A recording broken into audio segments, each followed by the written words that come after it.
Leadership in terms of one, they leaders make decisions.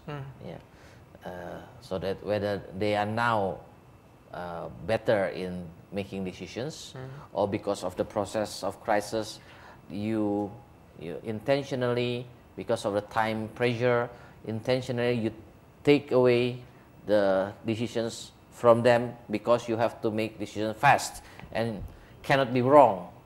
Yeah. Or now even they, because of you took decisions, you centralized decisions, they are not used to make decisions anymore.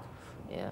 But if you even push the decision down, yeah, you make decisions, you make decisions, you make decisions, as long as you have considered this, you make decisions, then they will be better in making decisions. One is the decisions, second is the innovations that also involve decisions, whether I can improve this, this approach or this way of working, and then by doing so we can gain some benefits, but at the same time we have to pay the risk, right? So I think that is the essence of leadership, that they make decisions on the benefits of the company, on the benefits of other people, and then also the innovativeness. Do you think that through this process, because of the situations that makes the leadership generation suspended, or even through this process, the generation of leaders becoming better? I would say in our organization, the generation of leaders becoming better, because I always suggested them, the people in charge, to make decision. So you didn't take away the decision? No. It's better to make decision and we make mistake, then we can correct, rather than leave it there, no decision, and everybody confused. And I delegate the decision to everybody in charge for different departments, of course, and I trust them. And if I don't have to, I will not intervene, of course, and they will report to me, of course, what the decisions that have been made. What if the decision made took too long time, that the pressure is there? For example, you need to transfer some of the people, and then the people, try to decide which people should be transferred to other company, and because of a lot of negotiations, the decisions took a long time. How did you deal with that?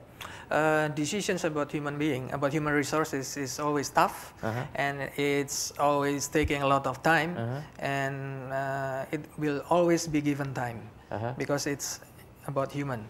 So it's very important, and we will make time for that decision. So there is no rush on this in this case. Yeah. In other case, yes, we have to make decision quickly. So how? Yeah, if they, the person is haven't, I will take the responsibility. Okay, thank you. So it's it's a very, very, very deep discussions of how Pak Paulus led Indo Buana Auto Raya through the situations of crisis since he took over the position of CEO in April 2006, and by the end of 2008, the company has gone through the crisis alive, and now becoming healthier. And as a summary, we can see that according to this article, that the leaders in today's environment, they should foster adaptations of the adaptations of the situations, and then they still have to maintain the level of alertness of the people, that even though one crisis has been over, there's another crisis coming in soon. And in this case, maybe we can see that the crisis operation has been over, has been taken care well, but now the crisis of marketing, in which has been lingering for a long time, that the volume of the sales is not big enough, becoming the next issue.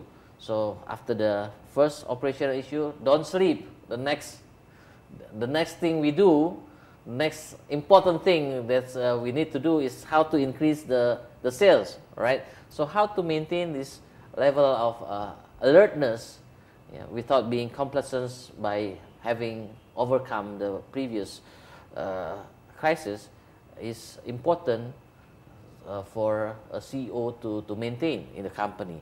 And then the next is also to generate leadership. It is very well understood that in the crisis, leaders often took the decisions more often because of the time pressures. And we see that in this case, Pak Paulus make differentiations of which decision to make. If it is human resources decisions, then he will give more times. But in other decisions, maybe when the time comes, the decision has not been made yet, he would take over.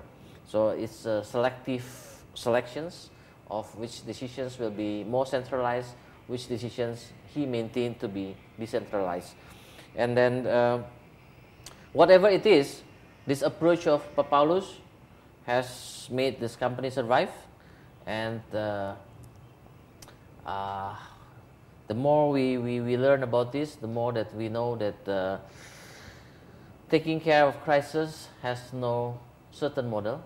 Yeah, you should be really looking at what challenges you face in the reality, in the fields, and then you have to adapt on the situations. That is what is called adaptive leadership. Yeah, adaptive leadership means that what you need more is your adaptive capability, rather than you work on a certain certain ways of doing things that you learn in the previous ways that you think will repeat the success in the next occasions.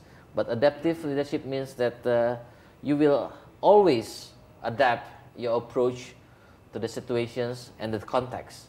There will be no single approach that will be correct forever. Yeah. Okay, business leaders and intellectual business community, that is the summary of our discussions today. Leadership in a permanent crisis, which is taken from Harvard Business Review, July and August 2009. And we'll see each other for the next CEO reference program. I am Dr. Bayu Prawirahi, Executive Director, Intellectual Business Community. See you for the next program. Thank you very much.